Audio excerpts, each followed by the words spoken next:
예, 자, 오늘은 우리 창세기 49장 8절에서 33절 말씀 가지고 야곱의 축복 두 번째 시간 함께 하겠습니다.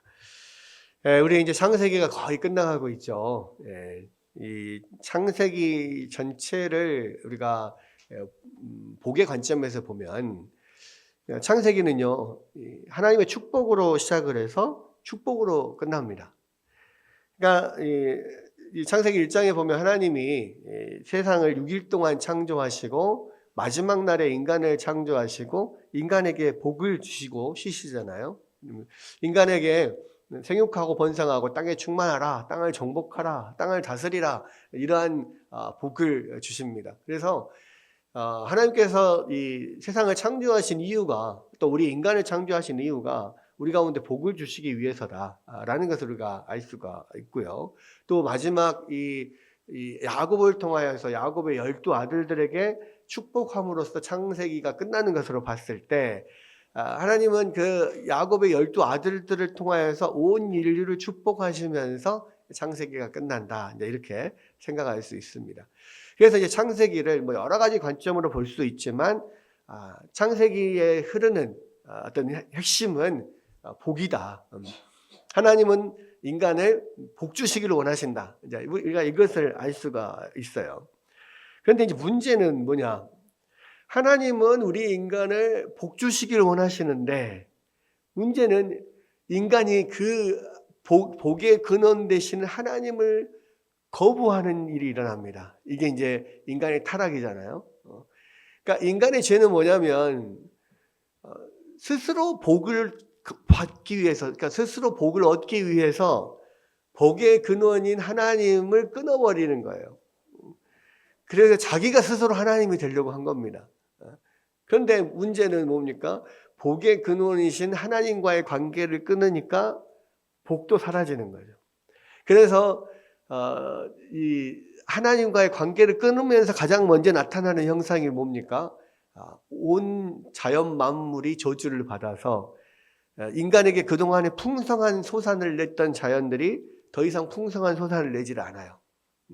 그게 거기서부터 이제 그 인간은 스스로 복을 취하려고 했다가 그 복의 근원에게서 끊어짐으로써 복에서 멀어지는 이런 일들이 일어나고, 그러면서 나타나는 현상들이 뭡니까?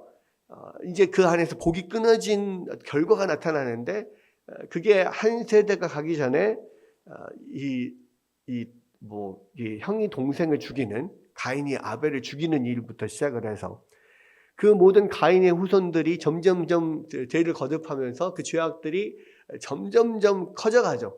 그래서 라멕의 때에 이르러서는 내가 받은 해에 대한 그 복수를 내가 77배를 하겠다, 이렇게 엄청난 그런 죄가 관영하고 잔인해지는 그런 세상이 됩니다.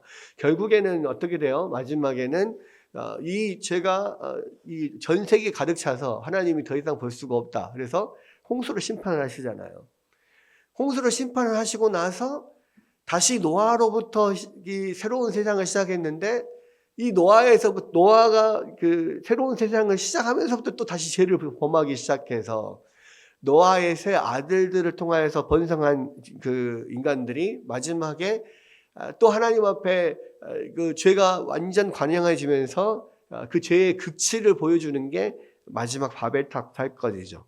그 바벨탑 사건을 통해서 하나님이 또 그 바벨탑에 있는 모든 사람들을 흩어버리는 일들이 일어납니다.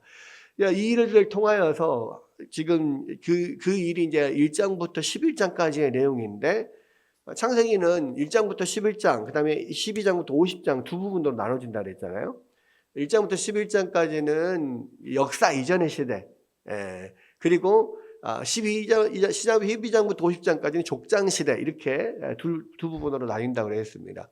근데 이제 1장부터 11장까지의 내용은 결국 하나님이 복을 주시기를 원하셨는데 인간이 그 복을 거부함으로 죄를 범함으로 어떻게 인간 세상이 하나님의 복에서 멀어졌는가를 보여주는 거예요. 그러면 그 복에서 멀어진 결과가 뭐예요? 죄가 관영한, 두 번이나 하나님께서 그 죄로 인하여서 멸망시킬 수밖에 없는 그런 세상이 된 겁니다. 그런데 하나님이 그러한 세상을 그냥 놔두지 않으시는 거예요. 왜? 하나님은 복 주시기를 원하니까. 그래서 이제는 인간이 스스로 하나님께 돌아오는 것은 이거는 뭐 기대할 수 없는 거고, 하나님이 직접 인간에게 관여하여서 일방적으로 선택하시고 일방적으로 복을 주시는 그 일을 하시는 거예요. 그게 이제 12장의 아브라함부터 시작되는 겁니다. 하나님이 아브라함을 일방적으로 찾아가셔서 아브라함에게 일방적으로 복을 주시면서 12장이 시작이 돼요.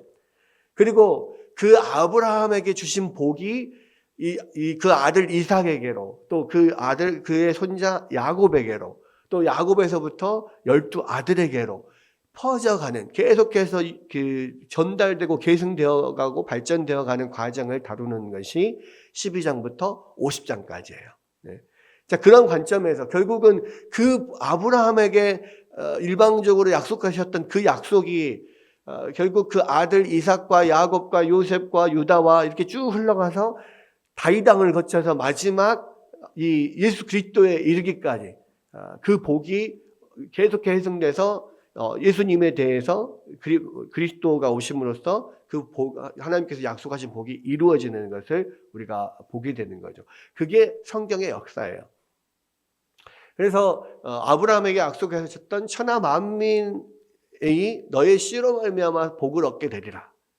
그 복의 완성을 이루는 분이 바로 그 씨로 오시는 나중에 메시아로 오시는 예수 그리스도다. 우리는 이제 신구약 성경을 어떤 복의 관점에서 이렇게 하나로 이렇게 꿰어서 생각을 할 수가 있습니다. 자, 그런 의미에서 지금 이 창세기 49장에 나와 있는 이 야곱이 그 12아들에게 축복을 하는 이 내용들은 이 창세기 어떤 복이라고 하는 주제로 어떤 봤을 때 그 창세기를 복의 주제로 마무리하는 그러한 마무리하는 단락인 것이죠. 그래서 이제 지난 시간까지는요, 이 창세기 49장의 그 야곱의 축복은 이 두 부분으로 나눌 수가 있다고 그랬어요. 첫 번째 부분은 이 유다에게까지, 이 루벤과 레위와 시몬과 레위와 유다까지 이 네 아들에게 복을 주는 축복하는 그 내용을 첫 번째 부분으로 볼 수가 있고, 자, 그 뒷부분은 나머지 8아들에게 축복하는 건데, 이 나머지 8아들은 그냥 거의 한두 절로 그냥 짧게 끝납니다. 그리고 대부분의 중요 내용은 요셉에게 치우쳐 있어요. 그래서 이 전체 야곱의 축복은 앞부분은 유다에게 축복이 이렇게 집중이 되어 있고, 뒷부분은 요셉에게 축복이 집중되어 있는 것을 볼 수가 있어요. 자, 지난 시간에 사실은 이제 유다까지 봤었어야 되는데 시간 관계상 이 시몬과 레위까지만 보고 마쳤는데, 지금 루벤, 시몬, 레위, 유다까지는요, 이게 첫 번째 부분이라 했잖아요. 공통점이 있어요. 어떤 공통점이 있을까요? 예. 죄라고 하는, 범죄라고 하는 공통점이 있어요. 루벤은 어떤 범죄를 저질렀습니까? 아버지의 침소를 범하는 거죠. 그래서 아버지의 첩이었던 비라와 통관을 함으로써 사실은 아버지가 살아계심에도 불구하고 자기가 그 아버지의 자리를 스스로 이으려고 한 거예요. 그 아버지 위치에 사실 올라가려고 한 거예요. 그런데 이제 그런 죄로 인하여서 결국은 오히려 그 장자권을 잃어버리는 결과가 나오는 거죠. 그러니까 루벤 대에도 이미 그 장자권이 실질적인 장자권은 유다에게 넘어갔고, 또 영적인 장자권은 요셉에게 넘어가 있습니다. 실제로 이제 역대하에서는 그 장자권이 요셉에게로 넘어갔다라고 이야기를 하지만, 그러나 이제 이 유다가 결국은 나중에 유다의 혈통을 통해서 왕들이 나고 메시아가 나면서 그런 영적인 흐름이 그쪽으로 흘러가는 것을 우리가 볼 수가 있고요. 두 번째, 이제 시몬과 레위는 어떤 죄를 범했죠? 예, 아버지의 마음을 굉장히 두렵게 하고 상하게 했던 일인데, 뭐냐면 세겜 족속들을 몰살한 죄죠. 예, 지금 자기의 여동생이 그 세겜 족속들에게 성폭행을 당하면서 그에 대한 분노를 너무 잔인하게 과하게 세겜 족속의 모든 남자들을 싹 다 죽여버림으로써 엄청난 죄를 범하게 되는 거죠. 그러면 그렇기 때문에 이제 결국은 어떤 저주가 임하게 됩니까? 이들이 한 지파로서의 역할을 제대로 못하고 그 이스라엘 중으로 흩어지게 되는 그런 저주를 받게 돼요. 그런데 그렇게 저주를 받으면서도 이 시므온과 레위의 마지막 뒤에 내용을 보면 시므온과 레위가 달라지는 면이 있죠. 어떤 면에서 달라져요? 레위는 어떤 그 금송아지 사건에서 어떻게 되죠? 금송아지를 만들어 우상 숭배를 주도했던 사람들을 여호와의 편에 서서 그들을 처단합니다. 그럼으로써 하나님의 복을 받고 흩어짐이라고 하는 죄의 결과는 변하지 않아요. 그런데 그 흩어짐이라고 하는 죄의 결과는 변하지 않지만 그 흩어짐이 좋은 의미에서 흩어짐이 된 거죠. 그래서 각 지파별로 흩어져서 그곳에서 제사장의 역할들을 하는 제사장 지파가 되었습니다. 시므온은 그 유다 지파 내에서 이렇게 조금 흩어져 있는 기업들을 받다가 나중에는 유다 지파에 거의 흡수가 돼버리고 거의 유명무실하게 돼버립니다. 그래서 완전히 이게 끝이 흩어짐으로 끝나버리게 되는 거죠. 우리가 이것을 통해서 알 수 있는 것은 뭐예요? 하나님 앞에 범죄한다는 것, 하나님 앞에 죄를 범한다는 것은 엄청나게 두렵고 무서운 일이라는 거예요. 요즘 시대에 우리 사람들은 하나님 앞에 죄를 범한다 이거를 별로 그렇게 크게 여기질 않는데 그렇지 않다는 겁니다. 하나님한테 범죄하는 것은요, 인간에게 하는 범죄와 또 달라요. 어마어마한 무섭고 두려운 일이에요. 그리고 그 죄의 결과는 절대로 취소되지 않아요. 그런데 우리가 알 수 있는 것은 뭐예요? 시므온과 레위를 통해서 보면 하나님 앞에 회개하는 자들에게는 하나님이 그 죄의 결과도 복으로 바꿔주시는 그런 은혜를 또 부어주신다는 것을 알 수가 있는 거죠. 그 다음에 이제 마지막 유다, 오늘 이제 유다를 볼 텐데, 유다도 사실은 이 형제들 가운데 범죄한 사람이에요. 죄가 없는 사람이 아니라고. 이 사람들처럼 이 사람들보다 뭐 덜 죄가 덜하다 그렇지 않아요. 왜? 유다는요, 원래 이스라엘 백성들에게 하나님께서 그 가나안 땅에 가서 살도록 하면서 요구하시는 게 뭐였어요? 그 지역 사람들과 교류하지 마라. 그 지역 사람들과 결혼하지 마라. 라는 거였잖아요. 그래서 아브라함도 이삭도 야곱도 마찬가지인데 그 지역의 가나안 여인들하고 결혼하지 않았어요. 그런데 그 야곱의 아들 유다는 가장 먼저 가나안 여인들과 결혼을 합니다. 가나안 사람들과 사귀어요. 창세기 38장에 보면 나오잖아요. 그리고 자기 아내도 가나안 여인을 얻을 뿐만 아니라 자기 아들들에게도 가나안 여인들과 결혼을 시켜요. 아무렇지도 않게 그런 일을 합니다. 그러니까 사실은 이 죄가요, 하나님 앞에 작지 않아요. 게다가 또 그렇게 해서 이 아들을 가나안 여인들과 결혼을 시켰는데 그 아들이 또 가나안 땅에서 그렇게 가나안 사람들하고 같이 교류하며 살다 보니까 무슨 죄를 범한지는 모르지만 하나님 앞에 범죄해서 이 큰아들이 죽잖아요. 하나님 앞에 범죄해서 죽었다고 그랬어요. 그런데 이제 그 동생이 청사취수법을 따라서 아들이 없이 형이 죽었기 때문에 형수와 결혼을 해서 형의 자식을 낳아줘야 되는데 그게 싫어가지고 같이 동침은 하지만 이 아들을 낳지 않으려고 꾀를 쓰다가 결국은 또 하나님이 그 둘째 아들마다 죽이시잖아요.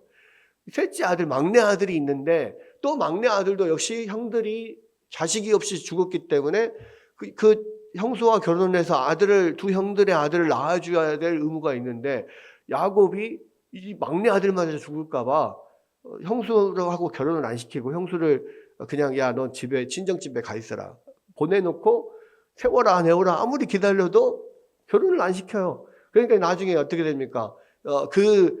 며느리가 이 꾀를 내가지고 결국 창녀로 분장을 하고 유다와 동침을 해서 아들을 낳잖아요.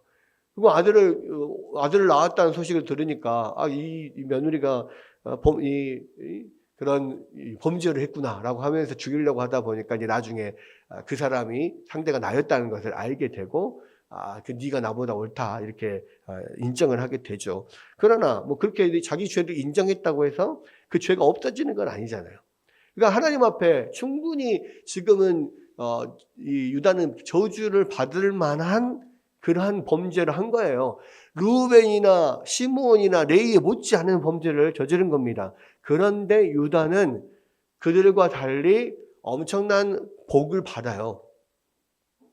근데 왜 어떻게 복을 받게 됩니까? 이 요셉을 파는 데 있어서도 유다는 또 주도적인 역할을 합니다. 그렇죠. 이 요셉을 팔자고 제안한 사람이 유다니까. 근데 유다는 나중에 어떻게 돼요? 요셉을 팔고 나서 그 기간 동안에 계속해서 하나님의 그런 그 다루심에 의해서 계속해서 회개하는 면들을 보게 되고 요셉이 그 형들이 곡식을 사러 왔을 때 그 형들을 계속해서 시련을 주면서 그들을 테스트하는 가운데 유다는 마지막에 내가 베냐민 대신 내가 종이 되겠습니다. 왜냐? 베냐민은 우리 아버지의 말년에 얻은 막내 아들로 베냐민이 만약에 무슨 일이 생기면 우리 아버지는 돌아가십니다. 베냐민의 목숨과 아버지의 목숨은 같이 연결되어 있습니다. 우리 아버지가 위태하기 때문에 안 됩니다. 차라리 내가 종이 되겠습니다. 이렇게 하면서 어떤 그 완전하게 좀 이렇게 변화된 회개한 모습들을 보여주잖아요. 그것들을 통해서 유다가 하나님의 그런 그 인생 가운데서 여러 가지 시련과 다루심을 통해서 회개하고 변화가 됐구나 하는 것을 보게 되는 거예요. 그렇기 때문에 이제는 그 유다에게 하나님의 놀라운 복이 임하게 되는 건데, 물론 그렇게 유다가 회개했기 때문에 하나님이 복을 주셨다. 그렇게 생각하기에는 유다가 받은 복이 너무 커요. 그러니까 단순히 회개한 결과라고 보기보다는 하나님이 일방적으로 유다를 택하셔서 복을 주시기 위해서 그 회개의 자리로 이끄셨다. 이렇게 봐야 된다 생각입니다. 왜냐하면 하나님은 아브라함에게 찾아오실 때부터 계속해서 일방적으로 찾아오셔서 복을 주시는 분이잖아요. 그러니까 어떤 자격이 있기 때문에 주는 게 아니에요. 그러니까 권선징악이나 뭐 인과응보 이런 게 아니라는 거죠. 아무런 자격이 없는 우리들을 찾아오셔서 아브라함을 찾아오셔서 일방적으로 복을 주시고 그 약속하신 것을 이루시는 분이 하나님이시라는 거죠. 유다에게도 그러한 복이 임한 거고 또 그러한 주님의 은혜 가운데서 또 유다가 회개한 것이다 이렇게 볼 수가 있는데요. 그러면 유다는 그럼 어떤 복을 받았느냐? 유다가 받은 복을 한번 봅시다. 8절을 볼게요. 자, 유다야, 너는 내 형제의 찬송이 될지라. 내 손이 내 원수의 목을 잡을 것이요 내 아버지의 아들들이 내 앞에 절하리로다 그랬어요. 자, 유다야, 너는 내 형제의 찬송이 될지라 했는데 유다의 원래 이름의 뜻이 뭐예요? 유다의 뜻, 그러니까 찬송이라는 뜻이에요. 찬송, 찬양, 예후다. 원래 이름이 히브리어는 예후다예요. 예후다인데 찬송이라는 뜻입니다. 그런데 그냥 찬송이 아니라 뭐라고요? 내 형제의 찬송이 될지라 그랬죠. 그리고 그 뒷부분에 뭐라고 되어 있습니까? 네 아버지의 아들들이 내 앞에 절하리로다 이렇게 되어 있어요. 그러니까 이게 뭐예요? 유다가 지금 장자의 어떤 그 위치로 지금 올라가는 거죠. 찬송을 받고 다른 사람들이 칭송을 받는 그런 위치로, 다른 형제들이 칭송을 받는 위치로 지금 올라가는 거예요. 그래서 이 어떤 영적인 장자의 어떤 그런 위치로 올라가게 되는 거고, 그다음 9절에 보면 유다는 사자 새끼로다. 내 아들아, 너는 움킨 것을 찢고 또 올라갔도다. 그가 엎드리고 웅크림이 숫사자 같고 암사자 같으니 누가 그를 범할 수 있으랴. 유다는 또 유다의 후손들, 유다 지파는 아주 용맹한 지파가 됩니다. 사자와 같은. 그리고 사자는 그런 모든 백수의 왕이라고 하잖아요. 그러니까 모든 지파들 중에서도 가장 높은 위치에 있는 지파가 되고 가장 용맹한 지파가 됩니다. 그래서 실제로 그 이후로 이제 유다를 상징하는 그 깃발에 사자가 그려져 있고요. 사자가 어떤 유다를 상징하는 그런 동물이 됩니다. 그래서 이제 그러한 어떤 용맹함과 어떤 그런 무력들, 뭐 이런 것들을 가지는데, 나중에 이제 이스라엘이 북이스라엘 10지파와 유다의 2지파로 나누어질 때 사실 훨씬 더 수가 적잖아요. 그런데도 엄청나게 강성해서 서로 대등한 관계를 이룰 정도로 어떤 큰 어떤 무력들을 가지고, 또 결국 유다 지파에는 나중에 다윗 왕이라고 하는 아주 걸출한 왕이 나오죠. 그러니까 사실 다윗 왕부터 어떤 유다의 어떤 왕이 세워지는 건데, 다윗이 그 유다 출신으로 왕이 되는 첫 번째 최초의 왕입니다. 그 다윗 왕으로부터 이제 계속해서 왕이 세워지는 거예요. 그런 용맹함과, 다윗이 얼마나 용맹합니까? 이 골리앗, 거인 골리앗을 물리치고 그 모든 대적들을 물리친 용맹함을 갖고 있잖아요. 바로 이제 그러한 다윗과 같은 왕들이 나오고 그런 용맹함과 무력을 갖게 될 것이라는 것을 미리 지금 이야기를 하고 있는 거죠. 그러면서 이제 10절에 보면 규가 유다를 떠나지 아니하며 통치자의 지팡이가 그 발에서 떠나지 아니하기를 실로가 오시기까지 이르리니 그에게 모든 백성이 복종하리로다. 규가 이 유다를 떠나지 않는다. 이 규는 뭐냐면 왕이 드는 지팡이, 홀이라고 이야기도 하고 규라고 이야기하기도 하는데, 옛날에 왕들은 어떤 지팡이 같은 걸 들고 있었잖아요. 그렇죠? 또 여기서도 통치자의 지팡이가 그 발에서 떠나지 않겠다. 그러니까 규가, 어떤 통치자의 지팡이가 떠나지 않는다. 그 말은 뭐예요? 대대로 유다 지파에서 계속 왕이 나온다는 이야기예요.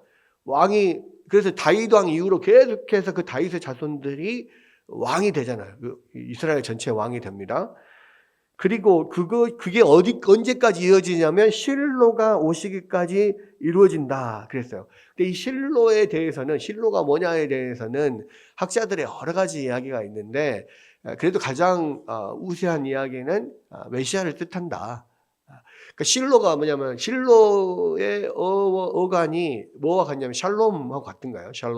샬롬, 실로, 이게 같은 의미의 그 단어에서 나온 건데, 평강의 왕, 평화의 왕, 이런 왕이 나온다. 그 성경에 나오는 평화의 왕이 누구예요? 그리스도거든요. 메시아거든요. 그래서 메시아가 올 때까지 그 왕권이 유다 지파에서 떠나지 않는다. 결국 그 유다의 후손으로서, 다윗 왕의 후손으로서 메시아가 오시는 거니까요. 네. 그렇게 엄청난 축복이 지금 유다에게 사실 지금 주어지는 거예요. 그러면서 자 11절에 보면 그의 나귀를 포도나무에 매며 그의 암나귀 새끼를 아름다운 포도나무에 맬 것이며 또 그 옷을 포도주에 빨며 그 복장을 포도즙에 빨리로다. 또 그의 눈은 12절 그의 눈은 포도주로 인하여 붉겠고 그의 이는 우유로 말미암아 희리로다. 자, 여기에서 제일 많이 나오는 단어가 뭐죠? 포도즙, 포도주, 이게 제일 많이 나옵니다. 근데 여러분, 이 포도주 뭐 이런 거는 풍성함의 상징이에요. 풍성함의 상징. 그리고 여기서 보면 12절에도 눈은 포도주로 인하여 붉겠고 그 이는 우유로 말미암아 희리로다 그랬잖아요. 하나님이 이스라엘 백성들에게 가나안 땅을 주실 때 그들에게 어떤 땅을 주신다 그랬어요? 뭐와 뭐가 흐르는 땅? 젖과 꿀이 흐르는 땅. 예. 그 젖과 꿀이는 젖은 뭐예요? 우유를 뜻하고 많은 가축을 상징합니다. 꿀은 뭐예요? 예. 포도, 단 거, 예. 포도나 무화과나 뭐 이런 이 여러 단 열매들, 많은 그래서 젖과 꿀이 흐르는 땅은 많은 소산, 많은 열매와 소산들, 풍성한 소산이 있는 땅, 이런 것의 어떤 상징적인 표현인 거예요. 그러니까 그 눈이 포도주로 인하여 붉고 그 이는 우유로 인하여 휘어진다. 얼마나 많이 먹었으면 눈이 막 붉어지고, 얼마나 우유를 많이 먹었으면 이가 휘어질 정도로 그렇게 그만큼의 어떤 풍성함을 뜻하는 거예요. 그런 풍요로움, 그러니까 포도주와 우유는 풍요로움을 뜻하는데, 특히 포도주는 뭘 뜻하냐면 잔치의 상징이에요. 잔치. 자, 이게 왜 갑자기 이런 게 나오냐? 그만큼 풍성하게 될 거다라는 의미이기도 하지만, 한편으로는요, 메시아가 오시면은 이루어질 어떤 나라, 세상, 이것에 대한 상징이 뭐냐면 그런 풍성함과 기쁨이 있는 곳, 그 상징이 어떤 잔치로 비유됩니다. 그래서 성경에는요, 메시아가 오시면 항상 잔치가 일어나요. 그러니까 메시아가 있는 곳, 천국은 항상 매일 잔치가 벌어지는 기쁨과 풍요가 있는 곳이잖아요. 메시아가 오시면 그런 기쁨과 풍요가 있을 것이다. 이것이 이제 잔치로 비유가 되고, 그 잔치의 가장 핵심은 뭐예요? 포도주예요. 그러니까 풍성함과 기쁨의 상징은 포도주입니다. 그래서 여러분, 메시아가 오시면 이렇게 풍성해질 거다. 이렇게 기쁨이 넘치는 잔치가 될 거다. 그래서 포도주에 취하고 포도주가 넘치고 포도주에 심지어는 옷을 빨 정도로 포도주가 많아질 거다. 그 이야기를 한 거예요. 근데 재밌는 거, 여러분, 그 유다의 후손으로서 또 다윗 왕의 후손으로서 오시는 메시아, 그 예수님이 그 메시아잖아요. 그 예수님이 메시아로서 가장 먼저 행했던 기적이 뭐예요? 요한복음에서 가나의 혼인잔치에서 물로 포도주를 만든 사건이 예수님이 첫 번째 일으킨 기적이라고요. 그게 뭐냐면 내가 메시아다라는 것을 스스로 지금 그 첫 번째 표적을 통해서 보여주시는 거예요. 왜? 메시아가 오시면 이 유다에게 주신 이 예언대로 메시아가 오면 어떤 포도주가 넘치는 큰 잔치처럼 기쁨과 풍요가 넘칠 것이라고 하는 그러한 어떤 그 예언을 예수님이 직접 이루신 거예요. 가나의 혼인잔치에서 물로 포도주를 만들며, 심지어는 물로 포도주를 만들면서. 그러니까 어떠한 몸이 건조한 맹맹한 그런 삶도 포도주와 같이 기쁨이 넘치는 그러한 풍성한 삶으로 바뀔 것이라고 하는, 그렇게 내가 그리스도께서 메시아께서 그런 생명을 주실 것이라고 하는 것을 보여주는 거예요. 그래서 요한복음에서 계속해서 이야기 나오는 게 뭐예요? 인자는 양으로 생명을 얻게 하고 그것을 더 풍성하게 누리도록 하기 위해서 오셨다, 이렇게 이야기하잖아요. 그러니까 이 잔치와 포도주는 그러한 풍성한 생명을 주실 것, 풍성한 기쁨과 풍요를 누리는 것을 상징하는 거예요. 그러니까 이 유다에게 앞으로 계속해서 유다의 후손들 안에서 왕이 나올 거고 메시아가 오실 거고, 메시아가 오시면 그렇게 풍성하고 기쁨이 넘치는 세상이 될 거라고 하는 예언을 유다를 통해서 지금 이 하나님께서 우리에게 말씀하신 거예요. 여러분, 이게요, 얼마나 놀라운 일입니까? 그러니까 이렇게 놀라운 그런 축복과 예언이 유다에게 주어질 만큼 유다가 그렇게 자격이 있는 사람이 아니란 말이에요. 유다가 요셉처럼 아무런 죄가 없는 사람이 아니에요. 르우벤과 시몬과 레위 못지않게 많은 그게 큰 범죄를 한 그런 존재라고요. 그런데 하나님께서 그를 회개케 하시고 변화되게 하시고 또 일방적으로 이렇게 엄청난 축복을 그에게 부어주시는 거예요. 이게 하나님의 놀라운 역사하심이에요.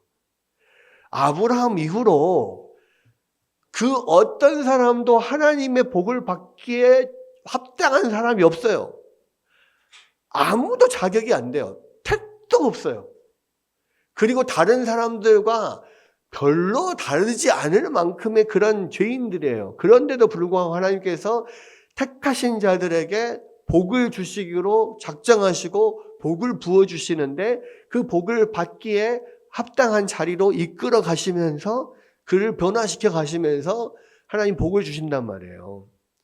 여러분, 아브라함을 부르시고 아브라함에게 복 주실 때도 마찬가지예요. 아브라함이 원래 갈대아 우르에 있을 때는 우상을 만들어 섬기는 집안에서 하나님을 모르고 살아갔어요. 근데 어느 날 갑자기 하나님이 찾아오셔서 내가 너를 택하여 불러서 복을 주겠다 약속을 하시면서 내가 지시할 땅으로 가라. 아브라함이 잘한 거는요, 가라고 하니까 간 거밖에 없어요. 근데 그 모든 여정에서 하나님이 아브라함을 이렇게 일방적으로 복을 주시고 또 아브라함이 범죄할 때 다시 불러 일으키고 세우고 하면서 아브라함의 복을 주셨잖아요. 그 아들 이삭도 마찬가지입니다. 이삭도 완전한 삶을 산 게 아니에요. 이삭도 계속해서 범죄합니다. 그것도 이삭은요, 그런 것 같아요. 성격이 화끈한 사람은 화끈하게 죄를 범하고 성격이 온순하면 조용히 죄를 범해요. 그러니까 죄를 범하는 것은 다르지 않아. 근데 성격이 확 갈갈한 사람은 갈갈하게 죄를 범하고 조용한 사람은 조용히 죄를 범해요.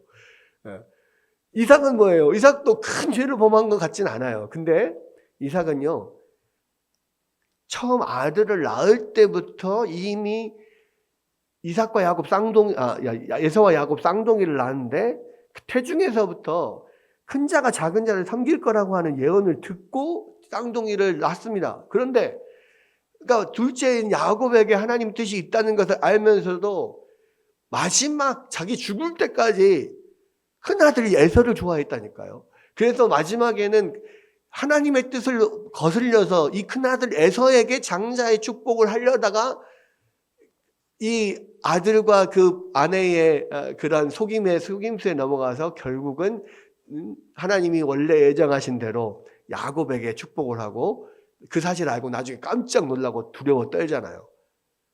그러니까 이삭은 크게 사고를 친 것 같지 않은데 조용히 오랫동안 사고를 친 거예요. 그러니까 이삭도 그 하나님의 축복을 받을 만한 자격이 없어요. 야곱은 말할 것도 없죠. 인생 내내 험악한 인생을 사는 이유가 뭐예요? 자기 뜻대로 자꾸 뭔가 하나님의 뜻을 자기 뜻대로 막 이루어가려고 하다가 마지막까지 하여간 두들겨 맞고 마지막에서 비로소 하나님이 원하시는 그런 모습으로 변화되고 지금 이렇게 축복을 하는 거잖아요. 이 세상에 하나님의 은혜를 축복을 받을 만한 그러한 자격이 있는 사람은 단 한 사람도 없다는 것을 지금 창세기를 통해서 보여주는 거예요. 그리고 하나님께서 그럼에도 불구하고 그런 사람들을 일방적으로 택하셔서 하나님이 복을 부어주신다. 하나님이 복 주시기 위해서 창조한 인간이 범죄하는데도 불구하고 하나님이 그들에게 또 찾아가셔서 일방적으로 복을 주시고 일방적으로 그 모든 시련을 통해서 그들을 변화시켜 가시면서 그렇게 복을 주시는 하나님이다. 그런 하나님이 우리도 여전히 복을 주신다. 이것이 이 모든 창세기의 복에 관련된 하나님의 뜻이란 말이에요. 그러면서 그런 의미가 이 유다에 관련된 복의 내용입니다. 엄청난 축복을 받죠. 자, 그 다음부터는 이제 여덟 아들의 축복이 나오는데요. 요셉을 제외하고는 나머지 아들들은 그냥 간단하게 나옵니다. 그런데 이 간단한 내용인데요. 그 축복의 내용은 두 가지예요.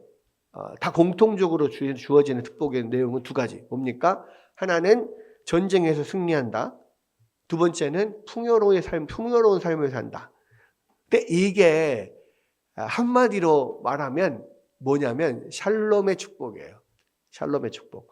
왜? 샬롬이 뭐냐면 전쟁이 없는 상태가 샬롬이거든요. 전쟁이 없는 상태. 그리고 그 안에서 평안하게 또 풍요롭게 사는 거. 이게 샬롬이에요. 그런데 이 두 가지. 전쟁에서 승리하고 전쟁이 없는 거. 또 풍요로운 삶을 사는 거. 그래서 샬롬의 축복을 모든 아들들이 다 받는 겁니다. 자, 그런 면인데요. 하나씩 보면 13절에 스불론 나오죠. 스불론은 해변에 거주하리니 그곳은 뱀에는 해변이라 그의 경계가 시돈까지 이로다 그랬어요. 자, 그 맨 뒤에 보면 지도가 하나 있어요. 네, 지도 나오죠. 자, 8 아들들 축복을 하는데요. 이제 여기서 보면 제일 위쪽에 보면 갈릴리 호수 있죠. 갈릴리 호수 주변으로 그 옆에 납달리가 있죠.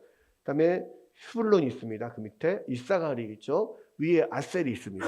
그렇죠? 그러니까 납달리, 아셀, 스불론, 이사갈 여기가 이제 이 갈릴리 호수 주변으로 이렇게 있는 이 지파들이고요.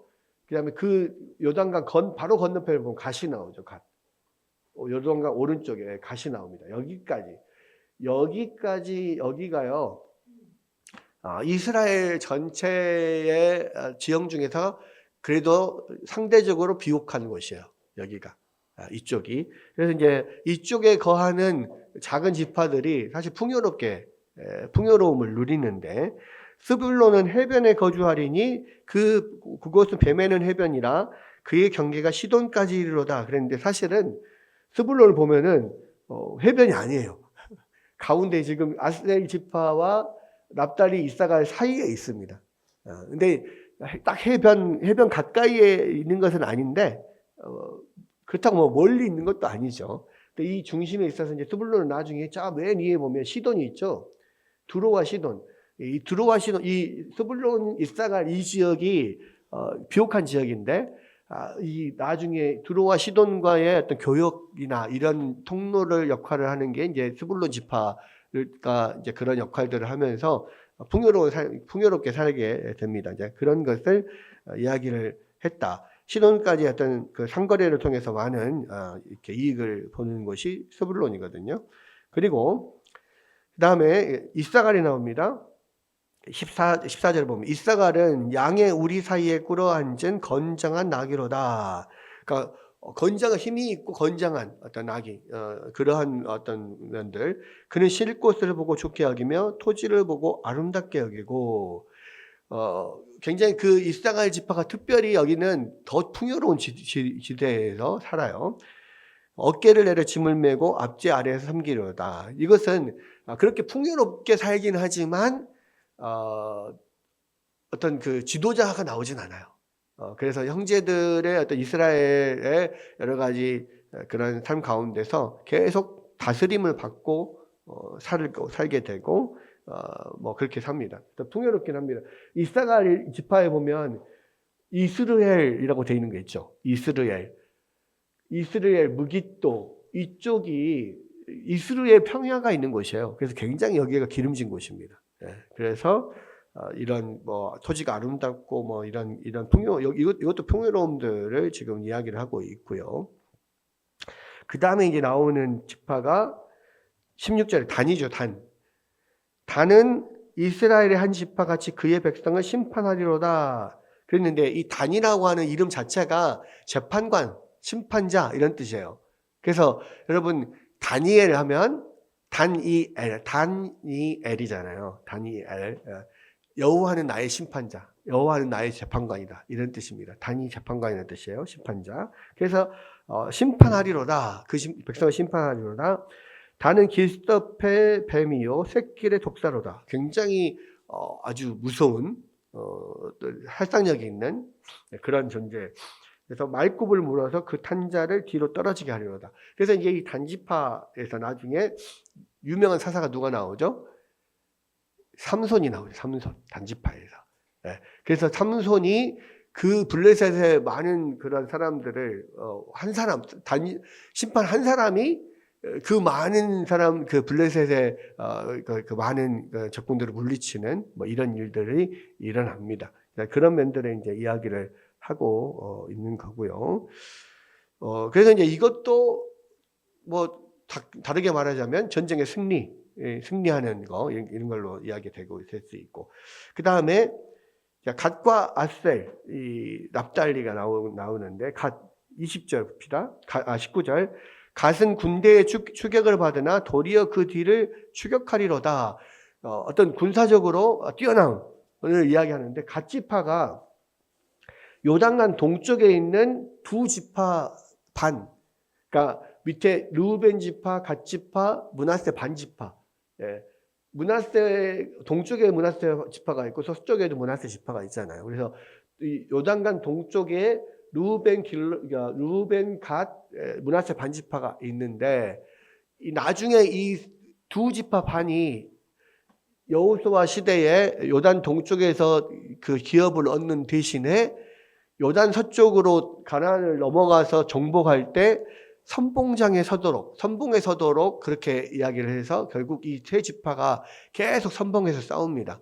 그게 이제 그 갓 지파가 그 중에 하나이고, 강력한 군사력을 가졌다라는 것을, 가질 것이라는 것을 이제 미리 예언으로 보여주는 거죠. 그래서 이제 이것도 어떤 전쟁의 승리에 관한 샬롬의 두 가지 요소 중에서 전쟁의 승리와 풍요, 이 두 가지가 나머지 지파에 계속 하나씩 나오는 거예요. 그 다음에 아셀 지파, 아셀은 저기 지중해 변에 있죠. 아셀 지파는 20절 아셀에게서 나는 먹을 것은 기름진 것이라 그가 왕의 수라상을 차지하리로다. 그래서 이게 이제 풍요로움에 대한 이야기. 그 다음에 49장 20절에 또 납달리가 나오죠. 납달리는 노인 암사슴이라 아름다운 소리를 바라는도다. 암사슴처럼 암사슴이 아름다운 소리를 바라는 암사슴, 이것도 풍요로움을 뜻하는 거예요. 풍요로움들. 그래서 이제 전부 풍요로움과 전쟁의 승리를 이야기하고, 또 마지막 요셉 지파를 건너뛰어서 27절에 보면 베냐민을 보면 베냐민은 물어뜯는 일이라 아침에는 빼앗은 것을 먹고 저녁에는 움킨 것을 나누리로다 그랬어요. 그러니까 베냐민 지파의 상징은 일이죠. 늑대입니다. 그런데 굉장히 용맹하죠. 그래서 아주 전투력이 강합니다. 그래서 나중에 이 베냐민 지파가 이 사사시대에 보면 베냐민 지파 한 지파하고 나머지 11지파하고 1대 11로 싸우잖아요. 근데 베냐민 지파가 계속 처음에는 이겨요. 그만큼의 엄청난 전투력을 가진 지파가 베냐민 지파였습니다. 그런데 그때 결국은 베냐민 지파가 거의 멸망 직전까지 갔다가 조금씩 이제 회복되는 단계에서 나중에 사무엘 시대 때 그 베냐민 지파에서 첫 번째 왕인 사울이 나오죠. 그리고 재밌는 게 그렇게 지금 그 12아들들에게 축복을 했을 때 전반부의 마지막인 유다가 사자로 표현될 만큼 용맹했죠.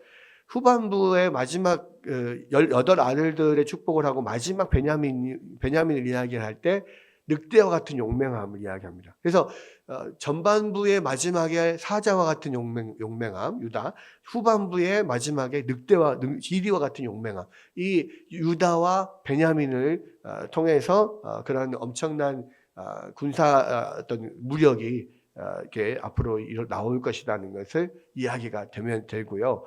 결국은 이 마지막 무력을 담당하는 두 지파가 마지막에 남유다와 북이스라엘로 나눠질 때 베냐민과 유다가 하나가 돼서 남유다 왕국을 이루잖아요. 그러니까 전체 이스라엘 12아들 중에서 무력을 담당하는 두 아들이 연합해서 한 왕국을 이뤘으니 10지파가 모인 북이스라엘보다 훨씬 강력한 군사력을 자랑합니다.